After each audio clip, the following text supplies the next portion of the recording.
오늘 성경 말씀을 우리가 잘 이해하기 위해서는 꼭 필요한 것이 있습니다. 그게 뭐냐? 먼저는 그 초대교회는 공적인 어떤 소유제도, 공동의 소유제도를 가지고 있는 교회다. 또 공동의 소유 생활을 하던 그런 교회다라고 하는 것을 우리가 먼저 이렇게 이해를 해야 됩니다. 공동 소유 생활, 공동 소유 제도 이런 것들이 있었던 교회라는 거예요. 그거를 알 수가 있는 게 사도행전 2장에 보면 알 수 있잖아요. 사도행전 2장.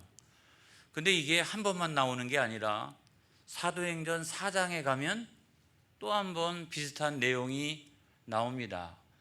그래서 우리가 생각하기를 이게 그냥 교회 안에 있었던 어떤 제도만이 아니라 그것이 생활 그 자체였구나. 그러니까 그 초대교회 안에 있었던 생활 그 자체였구나. 그렇게 생각을 하면 되겠습니다. 이러한 내용을 보고서 어떤 학자들은 공산주의가 여기서 시작된 거다 하면서 공산주의하고 이것을 비교하는 경우도 많이 있거든요. 근데 제가 연구를 해보면 그렇지 않아요. 공산주의는 법적으로 보면 개인 소유 또 자기 소유를 인정하지 않습니다. 근데 사람의 욕심이라고 하는 게 자기 거 갖고 싶죠. 이러니까 강제적으로 집행하고 때때로는 폭력적으로 그 집행했던 것이 뭐냐면 공산주의잖아요. 근데 초대교회는 그것과 전혀 달라요. 법적으로 보면 개인 소유 또 자기 소유 그런 것들이 다 인정이 되거든요. 그럼에도 불구하고 유무상통, 있는 자나 없는 자나 서로 같이 한 공동체 안에서 상통했다는 거예요. 네 것 내 것이 없다는 거죠. 모든 것은 다 근본적으로 보면 그 물질의 주권이 하나님께 있으니 우리가 서로 나누면서 살자. 그래서 그런 차원은 뭐냐면 강제적이거나 폭력적이거나 그런 게 아니라 아주 자발적으로 또 나눔을 실천하고 또 사랑을 실천하고 또 어떻게 보면 그 신앙의 차원이라는 거죠. 신앙의 차원. 그래서 아무튼 그 어떤 것과 비교할 수 없는, 역사적으로 보면 그 어떤 제도나 사상이나 이런 것과 비교할 수 없는 가장 높은 차원의 아름다운 또 신앙의 공동체를 이뤘다는 거죠. 이게 거의 최초였어요. 인류 역사는 가진 자와 못 가진 자, 어떤 권력을 가지고 있는 자와 그렇지 못하는 자, 또 많은 사람과 적은 사람, 이게 투쟁의 역사였잖아요. 그런데 인류가 최초로 이와 같이 아무튼 유무상통, 가진 자나 못 가진 자나 서로 자기 것을 내놓으면서 어떤 하나의 아름다운 성숙한 신앙적인 공동체를 이루었다라고 하는 것은 거의 그 모형을 찾아보기가 어렵다는 거죠. 죄 많은 인간이 어떻게 그게 가능할까요, 여러분? 죄 많은 인간이 그게 어떻게 가능할까요? 아무리 소수의 무리가 모였다 할지라도 그게 어떻게 가능할까? 그렇기 때문에 세상 나라에서는 그것이 가능하지 않으니까 폭력적인 방법이거나 강제적인 방법으로 그거를 추구했는데 그것이 뭐냐면 공산주의라는 거죠. 그런데 초대교회는 그러지 않았습니다. 아무튼 그거를 실천했던 하나님 나라였어요. 그거를 최초로 인류 역사상 최초로 실천했던 하나님의 나라, 그 하나님의 나라의 어떤 모형을 보여줬던 그 교회가 뭐냐면 초대교회였다라고 하는 거죠. 이게 어떻게 가능할까요, 여러분? 아무리 우리가 교회 공동체 안에서 이렇게 이루고 있어도 어떤 이기주의 또한 물질에 대한 욕심 이런 것들을 참 극복해 나가기가 어려운데 초대교회는 아주 강력한 그런 성령의 역사가 있었어요. 제가 나중에 가가지고 설명을 하겠습니다마는 그게 어떻게 가능할까요? 초대교회는 신앙적인 일체감이 있었어요. 신앙적인 일체감. 그 신앙 안에서 성도들이요, 한 마음과 한 뜻이 되었어요. 여러분, 성경에 있다고요. 사도행전 2장 44절로부터 46절의 말씀을 보겠습니다. 시작. 믿는 사람이 다 함께 있어 모든 물건을 서로 통용하고 또 재산과 소유를 팔아 각 사람의 필요를 따라 나눠주며 날마다 마음을 같이하여 성전에 모이기를 힘쓰고 집에서 떡을 떼며 기쁨과 순전한 마음으로 음식을 먹고, 아무튼 믿음 안에서 다 하나가 되었다는 거예요. 다 함께 하였다는 거죠. 그리고 그것뿐만 아니라 마음을 같이 했다. 이런 말은 다시 말하면 신앙적인 일체감을 가지고 있었다. 믿는 사람들이 마음을 함께 하였다. 신앙적인 일체감을 가지고 있었어요. 나중에 보면은 사도행전 4장 32절에 있는 말씀에도 시작. 믿는 무리가 한 마음과 한 뜻이 되어 모든 물건을 서로 통용하고 자기 재물을 조금이라도 자기 것이라 하는 이가 하나도 없더라 그랬어요. 이게 믿는 무리가, 다른 세상 사람들이 아니에요, 여러분. 이게 신앙적인 차원이라는 거예요.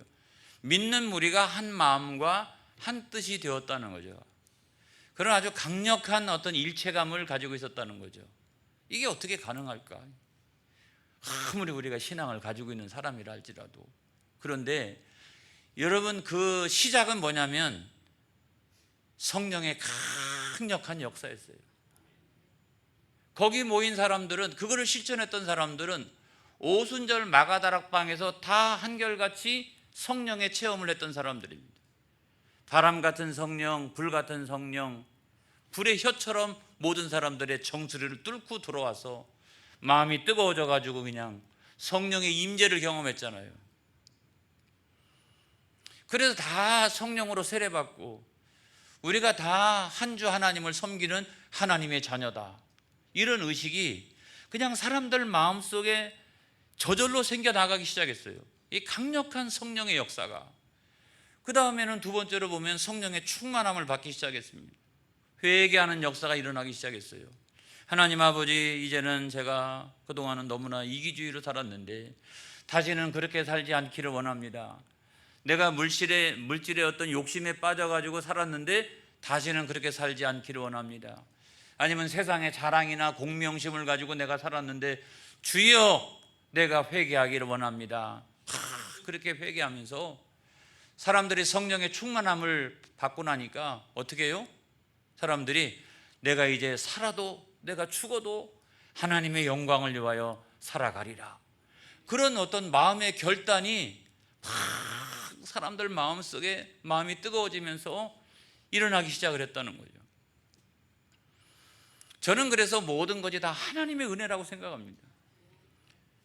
초대교회는요, 그것이 얼마나 강력하게 이루어졌든지 바람처럼 막 불처럼 불의 혀가 갈라져 가지고 사람들 정수리를 막 치고 들어오는 것처럼 그런 뜨거움을 경험했잖아요. 그러니까 사람들이 막 뒤집어지는 역사가 일어나고 거기서 사람들의 생활의 변화가 일어나기 시작합니다. 그때부터 시작해서 어떤 어려움이 있어도요, 한 마음으로 기도하기 시작합니다. 여러분, 성령의 역사로 교회가 탄생하고 난 다음에 불과 거의 일치되게 박해도 시작됩니다. 교회가 탄생하고 또 그것뿐만 아니라 박해도 여전히 동일하게 거의 비슷한 시기에 박해도 일어났어요. 그런데 옛날에 예수님께서 붙들려 갈 때는 제자들이 어떻게 했어요? 다 도망치거나 멀찍이 뒤따르거나 말이에요. 세 번씩이나 그 수석 제자도 세 번씩이나 막 나 예수님 알지 못한다고 그렇게 부인했는데, 여러분, 성령의 충만함을 받고 난 다음에 이들의 생활의 변화가 일어나기 시작한 첫 번째가 뭐냐면, 사도들이요, 첫 번째 박해를 받고서 붙들려 갔습니다. 베드로가 붙들려 갔습니다. 사도 요한이 붙들려 갔습니다. 그러면 옛날 같으면 다 도망가야 돼요. 다 도망가고 멀찍이 어떻게 되나 보자 그러면서 뒤쫓아가고, 또 나는 잘 알지 못하는 사람입니다 라고 하면서 부인하고 이랬을 텐데, 요번에는 달랐다는 거예요. 사람들의 여부는 달랐어요. 베드로와 요한이 감옥에 있다가 풀려나가지고 죄를 찾지 못해서 다시 돌아와서 이 초대교회 사람들이 뭐하나 하고 가서 봤더니, 이야, 자기들이 풀려날 때까지 그들이 모여가지고 막 합심해서 이렇게 막 기도하고 있는 거예요. 여러분, 사도행전 4장 24절에 있는 말씀에 보면, 시작. 그들이 듣고 한 마음으로 하나님께 소리를 높여 이르되, 대주제여 천지와 바다와 그 가운데 만물을 지은 이시오. 그러면서 그 뒤에는 어떤 내용이 있어요?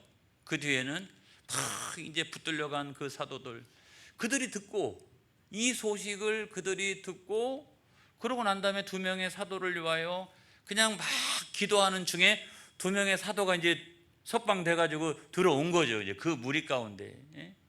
그래서 막 같이 그렇게 기도하는데, 뭐라고 기도하나 이렇게 들어봤더니, 하나님 아버지 천지의 주제시여 막 이러면서, 하나님 아버지 주의 종들이 그럼에도 불구하고 담대히 하나님 말씀 전하게 하여 주시옵소서. 주의 종들이 가가지고 손을 댈 때마다 병든 자가 치유받는 역사가 일어나게 하여 주시옵소서. 기사와 표적이 많이 나타나게 하여 주시옵소서. 그랬더니 막 성령이 더 뜨겁게 역사해가지고 그들 전체가 다 나가가지고 하나님의 말씀을 담대하게 전하더라. 할렐루야. 여러분, 생활이 달라졌잖아요. 이렇게 성령 받고 나니까 사람들이요, 생활이 달라졌어요. 그 다음에 이제 한 뜻으로 사명을 감당해 가기 시작을 합니다. 여러분, 사도행전 1장 8절에 있는 말씀에 보면, 시작. 오직 성령이 너희에게 임하시면 너희가 권능을 받고 예루살렘과 온 유대와 사마리아 땅끝까지 이르러 내 증인이 되리라 하시니라. 여러분, 이것이 주님의 명령이잖아요. 그런데 이것이 우리를 향하신 주님의 뜻이라고 하는 사실을 깨달아 알고 여기 한 뜻이 된 거예요. 한 뜻이 되었어요. 그래서 땅끝까지 복음 전하는 일을 위하여 자기 것을 조금도 주저하지 않더라. 그래, 어떤 사람은 생명 바치고요, 어떤 사람은 자기의 모든 시간을 바치고요, 어떤 사람은 물질을 바치고요, 이러면서 땅끝까지 이르러서 복음이 증거되어지는 이 일을 위해서 자기 것을 내어놓는데 주저하지 않았다는 거예요. 한 뜻으로, 이렇게 한 뜻으로 그와 같이 한 마음이 되었다는 거예요. 사랑하는 성도 여러분, 주님의 교회가 그와 같은 신앙적 일체감이 있기를 주의 이름으로 축복합니다. 근데 저는 우리 교회를 보면서 그런 신앙적인 일체감이 이미 있다라고 생각합니다. 단순히 우리가 초대교회처럼 하나님 신앙적인 일체감을 갖게 하여 주옵소서. 저는 우리 교회 안에 그런 신앙적인 일체감이 있어요. 일체감이 있어요. 선교를 위하여, 전도하는 일을 위하여, 주님의 교회를 섬기는 일을 위하여 우리가 한 마음과 한 뜻이 되어서 그런 어떤 일체감을 가져요. 거기 시간을 들이고 내 몸을 들이고 물질을 들이는데 인색하지 아니하고 주저하지 아니하고. 여러분, 저는 우리 교회가 더욱더 그런 일체감이 깊어지는 은혜가 있기를 주의 이름으로 축복합니다. 그러다 보니까 말이죠, 더욱더 철저하게 헌신하고자 하는 사람들이 생겨나기 시작을 했어요. 이 공동소유, 이 공동소유가 어느 정도까지냐라고 하는 것은 이 감이 다 이렇게 짐작할 수가 없어요. 그 어떤 사람은 그냥 자기의 전 재산을 다 그렇게 해가지고 선교하고 전도하는 일을 위하여 자기 것을 공동소유로 내어놓는 사람이 있는가 하면, 어떤 사람은 자기 것은 가지고 있지만 그럼에도 불구하고 그 일부를 팔아가지고 어떤 공동소유로 내어놓는 사람도 있고, 아무튼 여러 부류의 사람이 있어서 이거를 하나로 딱 이렇게 규정짓기가 대단히 어려워요. 그런데 사도행전 2장 45절에 있는 말씀에 보면, 시작.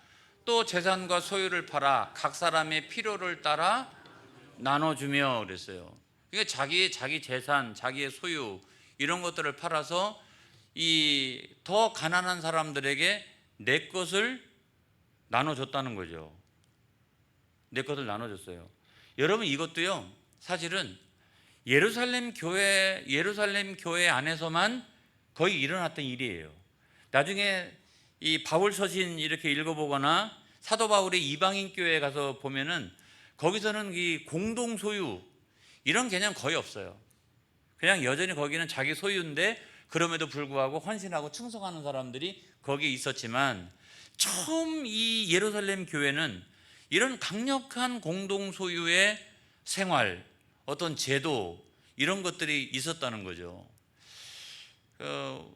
우리나라도 이 초기를 생각해 보면, 여러분 양반이 예수 믿고 변화받아 가지고 자기 집에서 부리던 노예들을 다 석방시켜주고 자기 재산을 다 떼어가지고 나눠서, 전부를 떼어서 나눠준 건 아니지만 그래도 상당한 재산을 떼어서 나눠주고 자기는 나머지 다 팔아가지고 만주로 독립운동하러 가는, 여러분 이런 애국지사들이, 이런 기독교인들이 얼마나 많이 있었는지 여러분 알 수가 없어요.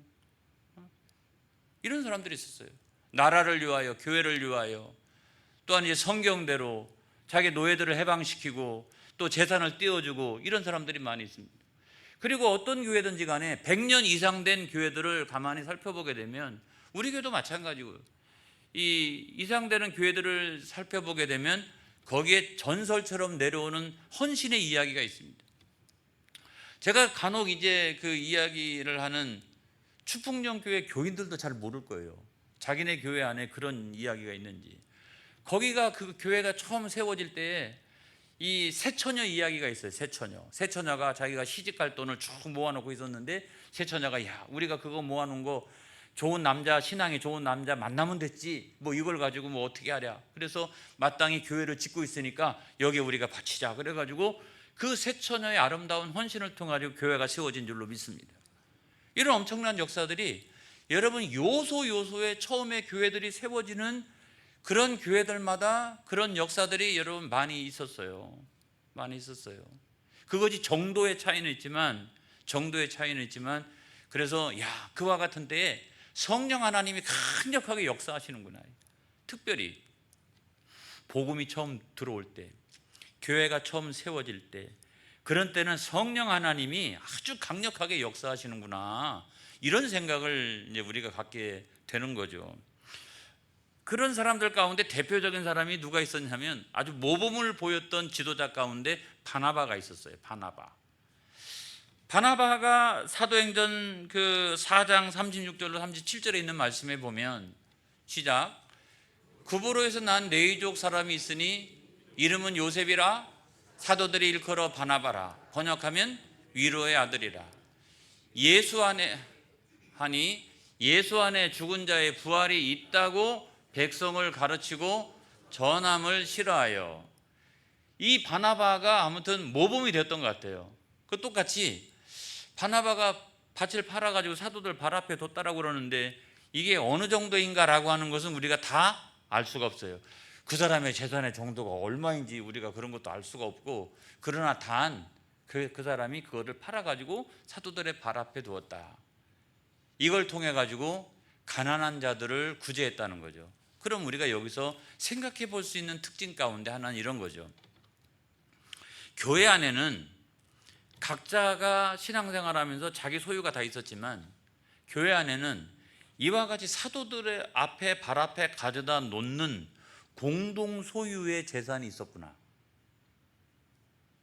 그러니까 이거는 어느 누구의 재산이 아닌 거예요. 공동 소유의 재산이 있었구나. 그리고 그거를 관리하는 사람들은 누구냐면 지도자들인 사도들이 그것을 이렇게 관리하고 있었구나. 그래서 그걸 관리하면서 가장 먼저 사용했던 것은 어디예요? 구제하는데, 교회 내에 구제하는데, 또 사도행전 2장에 보게 되면 교회 바깥에 어려운 사람들한테 구제하는데, 그래서 교회 내외에 그 인근에는 굶어 죽는 사람들이 없도록, 그래서 너무 가난해가지고 그것 때문에 죽는 사람이 없도록 교회가 그 안에 하나님의 나라를 이루어 갔다는 거죠. 할렐루야. 얼마나 감사한지. 사도들이 여러분 구제할 때, 그래서 공동 소유 안에서 구제를 했기 때문에 개인 이름으로 할 수가 없어요. 개인 차원에서 구제를 할 수가 없어요. 다 어떻게? 주님의 이름으로. 할렐루야. 주님의 사랑으로. 할렐루야. 그래서 사도들의 발 앞에 갖다 놓으면 공동 그 소유 또는 공동 재산 관리위원회 같은 게 있어가지고 사도들이 그걸 가지고 어떻게 했어요? 그걸 가지고 주님의 사랑으로, 주님의 이름으로 구제하고 사랑을 전하고 이랬다는 거죠. 우리 교회는 그와 같은 분이 한 분도 없습니다만은, 제가 전에 목회했던 어떤 분을 한 번 만난 적이 있는데, 그분이 저한테 그렇게 얘기해요. 목사님, 저는요 교회에다 11조 안 바쳐요. 11조를 안 바치고 제가 지금 섬기고 있는 교회에 이 가난한 사람들을 제가 가가지고 한 사람씩 이렇게 제가 다 도와주고 있습니다. 잘했죠 그러더라고요. 제가 안 도와주는 것보다는 낫지만은, 여러분 우리가 11조를 바치는 것은 그런 게 아니거든요. 11조는 물질의 주권을 인정하는 거거든요. 이게 구제를 공명심을 가지고 하면 안 됩니다, 여러분. 그건 다 꽝이에요. 그건 다 소용없는 거예요. 자기 이름으로 해가지고 공명심을 가지고 내가 다른 사람을 구제해주고 하면 그 사람은 거기서 영광 다 받은 거예요. 그게 공명심으로 하면 절대로 안 되는 거예요. 제가 그래가지고 그냥 거기서 담대하게 이야기를 했어야 되는데, 제가 이 시간 설교로서 하고 있습니다. 근데 아무튼 이 11조와 구제라고 하는 것은 다른 거예요, 여러분. 물론 그런 걸 통해 가지고 교회 재정을 가지고 나중에 구제도 하고 그런 거지만, 여러분 그것이 여러분 그 본질적인 의미에 가 가지고는 다른 거라고 하는 거죠. 자, 이와 같이 해서 이제 교회 안팎에 가난한 자들이 없도록 하고 그렇게 했죠. 그렇게 했는데, 이 구제는 넓은 의미로 보면은 복음 전파와 연관성이 있어요. 반드시 복음 전파하고 연관성이 있어요. 그냥 단순히 구제가 목적이었던 건 아니에요. 그 구제를 통해서 그 영혼을 구원하는 것이 사실은 목적이었던 거죠. 그래서 사도행전 4장 33절에 있는 말씀에 보면, 시작, 사도들이 큰 권능으로 주 예수의 부활을 증언하니 무리가 큰 은혜를 받아. 여러분 저 말씀의 바로 전과 이후는 다 구제에 대한 말씀이에요. 그런데 구제에 대한 말씀을 하면서 한복판에 구제의 목적이 뭐냐? 구제의 목적이 뭐냐? 사도들이 큰 권능으로 주 예수의 부활을 증언하니 무리가 큰 은혜를 받아. 할렐루야. 여러분 여기에 가장 중요한 목적이 있다는 거죠. 사도행전 2장 47절에 있는 말씀에도 마찬가지예요. 뭐 똑같은 내용입니다만은 다 같이 시작. 하나님을 찬미하며 또 온 백성에게 칭송을 받으니 주께서 구원받는 사람을 날마다 더하게 하시니라 그랬어요. 이 앞에 있는 모든 내용은 다 뭡니까? 구제에 대한 말씀이죠. 근데 저 구제에 대한 말씀의 결론은 무엇입니까? 하나님을 찬미하며 백성들에게 칭송을 받으니 주께서 구원받는 사람을 날마다 더하게 하시니라. 여러분 이것이 핵심이었다는 거죠. 선교사들이 해외에 나가가지고 열심히 사역을 하는데, 여러분 주로 어떻게 합니까? 가난한 사람들을 향한 구제 이런 것들을 많이 하죠. 근데 거기서 끝나는 게 아니잖아요. 나중에 거기에 믿음이 들어가고 복음이 전파되고 믿음이 들어가고 교회가 세워지고 여러 가지 사역을 하면서 그 한 사람의 선교사를 중심으로 해가지고 하나님의 나라가 확장되어지잖아요. 마찬가지로 우리나라에 들어왔던 선교사들도 마찬가지였어요. 그때는 너무너무 이 나라가 가난하고 이러니까 선교사들이 구호물자 외국에서 가지고 와가지고 그거 갖고 나눠주면서 이제 복음 전하고 병원 세우고 학교 세우고 가르치고 교회 세워가고, 여러분 그렇게 했던 거 아니겠어요? 그래서 오늘날 정말 전 세계에서 이만큼 복음이 짧은 시간 내에 전파가 되어서 엄청나게 하나님 나라가 성장한 나라가 얘가 어디 있어요? 이렇게 엄청나게 부흥과 성장을 했기 때문에 우리나라도 여전히 똑같은 방식으로 받은 은혜를 전 세계 아직도 주님 알지 못하는 수많은 나라를 향해서 흘려보내고 있잖아요. 그죠? 선교사를 파송하고 물질을 흘려보내고 가가지고 병원 세우고 교회 세우고 학교 세우고 막 그런 사역들을 감당하는 거 아니겠어요? 그래서 거기에 다 모든 결론은 뭐예요? 그런 일들을 통해서 복음이 전파되어지고 그 영혼을 구원하는 것, 이것이 가장 중요한 사명 아니겠습니까? 그것이 목적 아니겠어요? 할렐루야. 여러분 이와 같은 일에 교회 안에 있었던 그 공동 소유가 그와 같은 일에 사용되어져 왔다는 거예요. 자, 이거를 이제 우리가 이해하게 되었으면 지금부터 이제 설교를 하려고 그럽니다. 이제 이거를 이해하고 있어야 돼요. 이거를 이해해야 오늘 아나니와 삽비라 이야기가 잘 이해가 되는 거예요. 자, 이와 같은 것을 배경으로 해서 아나니아와 삽비라도 이제 똑같이 생각을 한 거죠. 야, 우리가 이와 같이 우리의 소유의 일부분을 팔아서 이렇게 사도들의 발 앞에 두게 되면 그것이 교회의 공동 소유가 되어지고 공동 소유를 통해서 구제도 이루어지는 일방 복음 전파가 이루어지는구나. 내가 여기에 철저하게 헌신해야 되겠다라고 생각을 했던 거죠. 이건 얼마나 아름다운 이야기입니까? 그래서 여러분, 아나니아라고 하는 이름의 뜻은 하나님의 은혜 이런 거고, 삽비라라고 하는 뜻은 아름답다 이런 거예요. 하나님의 은혜가 아름답다. 그러니까 이분들은 아주 아름다운 사람들이에요. 아름다운 사람들이에요. 그래서 아마 제가 생각을 할 때는, 여보, 바나바도 저렇게 했는데 우리도 어떻게 저 바나바처럼 저렇게 철저하게 헌신을 합시다 라고 해가지고 아마 그렇게 했을 거예요. 저는 이분들이 믿음이 없는 사람들이라고 생각하지 않습니다. 믿음이 없이는 그렇게 못해요. 절대로 그렇게 못해요. 많이 있어서 적게 있어서 그것과 상관없어요. 믿음이 없이는 이게 불가능합니다, 여러분. 이게 불가능해요. 그러니까 저는 아나니아와 삽비라가 아예 믿음이 없는 사람이라고 생각하지 않아요. 여기까지는 다 좋았어요. 다 좋았는데 뭐에 가서 실수를 했느냐, 뭐가 잘못되었느냐라고 하는 걸 보면 사도행전 5장 1절로부터 2절에 있는 말씀을 보겠습니다. 시작. 아나니아라 하는 사람이 그의 아내 삽비라와 더불어 소유를 팔아 그 값에서 얼마를 감춤해 그 아내도 알더라. 얼마만 가져다가 사도들의 발 앞에 두니. 자, 여기 말씀에 보면 감춤해 이런 거죠. 이렇게 전부를 팔았다라고 하는 건 아닌 것 같아요. 그렇죠? 자기 소유의 일부분을 팔아서 아무튼 그렇게 했던 모양이고, 그것도 얼마나 훌륭한 일인지 알 수가 없습니다. 아무나 할 수 있는 일이 아니라는 거예요. 그런데 문제는 그거를 그렇게 해가지고 일부를 감췄다는 거예요. 그런데 이거를 주석에서 찾아보게 되면 어떻게 했냐면 자기 몫을 챙겼다 이런 거예요. 자기 몫을, 그 가운데서 자기 몫을 챙겼다, 자기 몫을 뺐다 이런 거예요. 근데 제가 생각해 볼 때 그것도 이해가 가요. 아니, 그것도 이해가 가요. 여러분 11조를 계산할 때도 다 이렇게 여러 가지 생각을 하고 있잖아요. 안 그래요? 우리가 하나님 앞에 헌신할 때도 저는 그럴 수 있다고 생각합니다. 그래도 훌륭하다고 생각합니다. 그래도 그 일부분을 감추었지만 그럼에도 불구하고 훌륭하다고 생각합니다. 아무나 그렇게 할 수 있는 것이 아니다. 그렇죠. 살아가기가 얼마나 어려운 시대인데, 그리고 또 막상 바치려고 보니까 아깝다는 생각도 들고, 아니면 내가 지금 뭐 해야 할 일이 얼마나 중요한 일인데 아버지 아시죠? 그러면서 일부분 다 빼놓고 하나님 이해하여 주실 줄로 믿습니다 그러면서 이렇게 쫙 이렇게 우리가 그렇게 할 수 있어요. 제가 이해를 한다니까요. 제가 이해를 한다고요.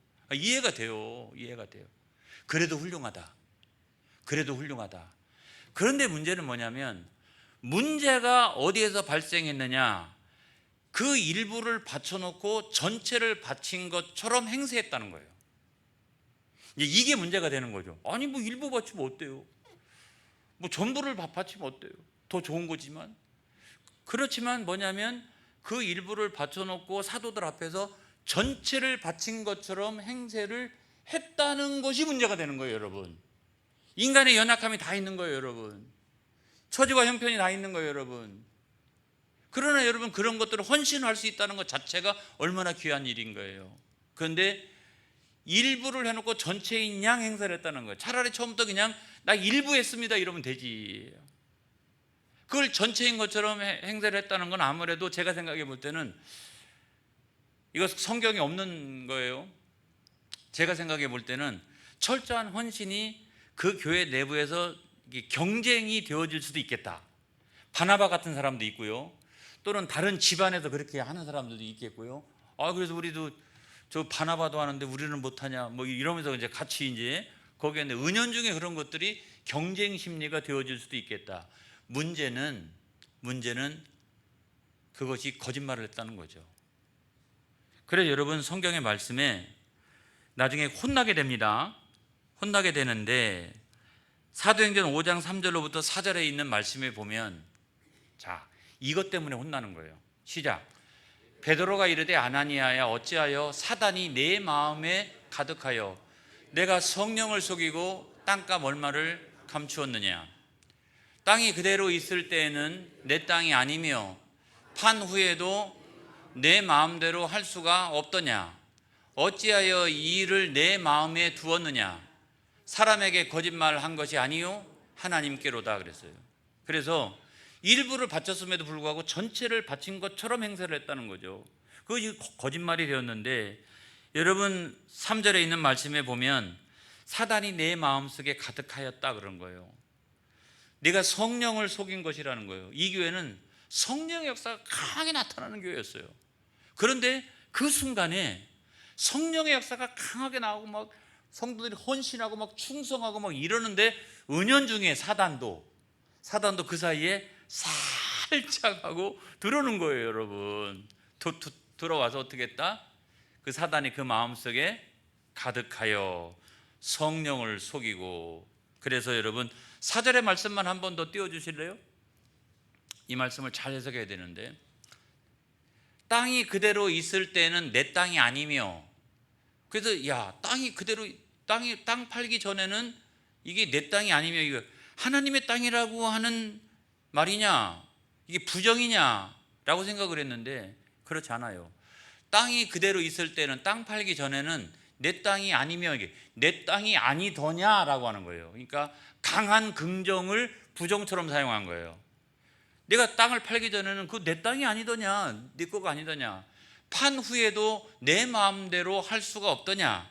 판 후에는, 그래서 여러분 이게 다 자유의지가 있다는 거죠. 여기에 이게 다 자기 소유라는 거예요. 그거를 갖다가 팔아가지고 바칠 수도 있고 안 바칠 수도 있고, 일부분 바칠 수도 있고 적게 바칠 수도 있고 많이 바칠 수도 있고, 그거는 각자의 마음이에요. 그거 내 마음대로 했던 거 아니냐. 근데 너는 어찌하여 이 일을 내 마음에 두었느냐. 너는 일부를 팔고서도 그럼에도 불구하고 마치 전체를 판 것처럼 너는 어떻게 그와 같이 행세를 했느냐. 그 자체는 내 안에 사단이 가득하여 너는 성령을 속인 것이다 라고 말씀하신 거죠. 여러분 이것이 가장 중요한 핵심인 거예요. 우리가 이 이야기를 통해서 받을 수 있는 교훈이 어떤 것인가. 여러분 현실의 교회는 성령이 역사하십니다. 할렐루야. 사단도 역사합니다. 현실의 교회는 이 두 가지가 함께 역사하죠. 사단이 하는 일은 두 가지라고 생각합니다. 하나는 어떤 거냐면 외적으로는 핍박하는 거죠. 외적으로는 핍박하는 거예요. 그래서 여러분 초대교회가 딱 세워지자마자 곧바로 제1차 박해, 제2차 박해, 그 다음에 또 누가? 스데반 집사가 순교하는 일이 발생했어요. 야, 막 성령이 강력하게 지금 역사하고 기사와 표적이 엄청나게 나타나고 막 성도들이 충성하고 헌신하고 막 이런데 어디 감히 사단이 역사를 합니까? 근데 사단은 역사를 해요. 그 사이에도 딱 이렇게 역사해가지고 어떻게 했어요? 오히려 박해를 시작하잖아요. 그 초대교회 안에서 순교자가 나타나기를 시작을 해요. 그래 여러분 여기서 보면 두 가지 현상이 다 있다. 그렇게 헌신하고 충성할 때는 성령의 강력한 역사이지만 그거를 감추고자 하는 내 마음속에는 또 누가 역사했다? 사단이 은밀하게 역사하기 시작을 했다는 거죠. 그래서 그걸 가지고 거짓말하기 시작을 했다는 거죠. 두 번째로 보면 이런 것이 있어요. 사단은 교회를 내적으로는 타락시켜 갑니다. 자, 사도행전 2장에서 4장까지는 교회가 세워지는 이야기잖아요. 교회가 세워지는 이야기. 막 박해 중에도 교회는 막 이렇게 이제 교회는 막 부흥하고 성장해 가고 막 2만 명씩이나 모이고 막 이런 교회로 장성해 가잖아요. 박해 중에도. 그런데 박해가 외적인 박해가 문제가 아닌 거예요. 내적으로는 성도들의 신앙을 타락시켜 가기 시작합니다. 은연중에 어떻게? 이 아나니아와 삽비라처럼 이와 같이 은연중에 그 사단이 역사에서 우리 마음의 성결함과 그 거룩함을 내적으로 무너뜨려 가기 시작을 했다라고 하는 사실이 중요한 거예요. 이와 같이 사단은 두 가지 방식으로 역사한다. 이렇기 때문에 우리가 그걸 어떻게 이길 수가 있느냐? 다른 거 이길 수가 없죠. 우리는 오직 기도해야 합니다, 여러분. 한 마음과 한 뜻으로 기도해야 돼요. 그래서 어떻게 기도했어요? 하나님 아버지, 주의 종들이 하나님의 말씀을 담대히 전할 수 있도록 인도하여 주옵소서. 이런 박해 중에도 담대히 전할 수 있도록 인도하시고, 가가지고 손을 대면 병든 자가 일어나게 하여 주옵소서. 기적과 표적이 많이 나타나게 하여 주시옵소서. 우리가 나가가지고 담대하게 하나님 말씀을 증거하겠나이다. 주야! 막 이렇게. 그와 같이 여러분, 우리가 기도해야 된다는 거예요. 기도해야 된다는 거예요. 그 다음에 성령으로 충만해야 합니다, 여러분. 자, 사단이 가득하여 성령을 속이고 성령이 충만하면 사단을 대적할 수 있습니다. 이건 거꾸로. 그래서 여러분, 성경에 야고보서 4장 7절로부터 8절까지 있는 말씀에 보면 이런 말씀이 있죠. 시작. 그런즉 너희는 하나님께 복종할지어다. 마귀를 대적하라. 그리하면 너희를 피하리라. 하나님을 가까이 하라. 그리하면 너희를 가까이 하시리라. 죄인들아, 손을 깨끗이 하라. 두 마음을 품은 자들아, 마음을 성결하게 하라. 교회가 능력 있을 때는 박해가 문제가 아닙니다, 여러분.